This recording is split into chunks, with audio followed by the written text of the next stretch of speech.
So, Peter, do you think CBT and mentalizing can be combined with other psychotherapeutic techniques? Definitely. I think all therapeutic techniques use aspects of mentalizing, because essentially mentalizing is thinking about what's the state of mind of the person you're trying to help.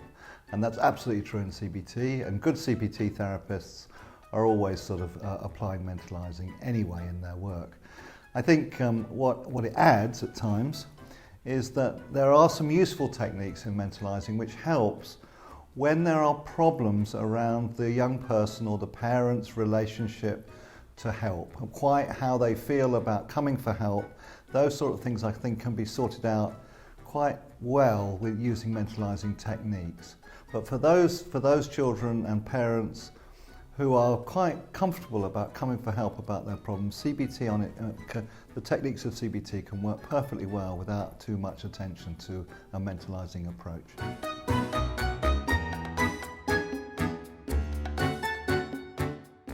So, Vicki, what do you think that is the main contribution of mentalizing to CBT?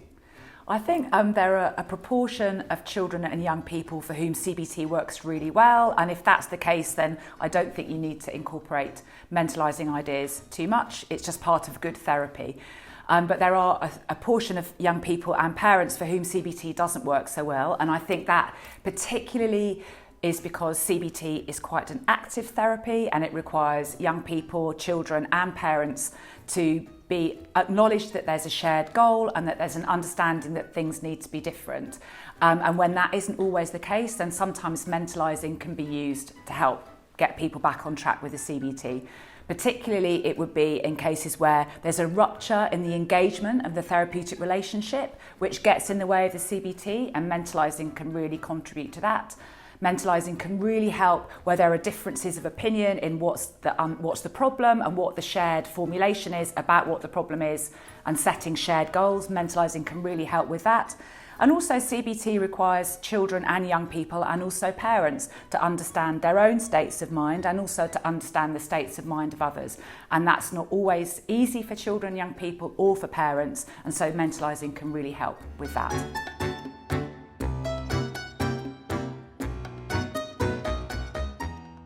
¿Qué es lo que te motivó a apuntarte a este curso?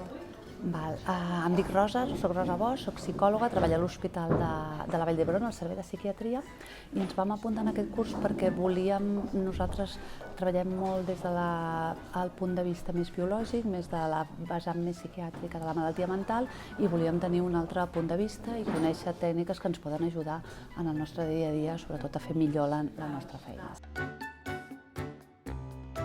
¿Qué es lo que más te ha gustado de este curso?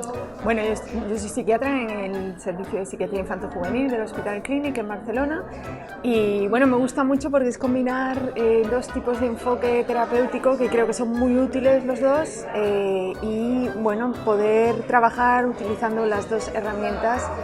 Me ha parecido muy buena idea el combinarlos y poder ver cómo se puede llevar a cabo, ¿no? Y esto es lo que me está gustando mucho de este curso.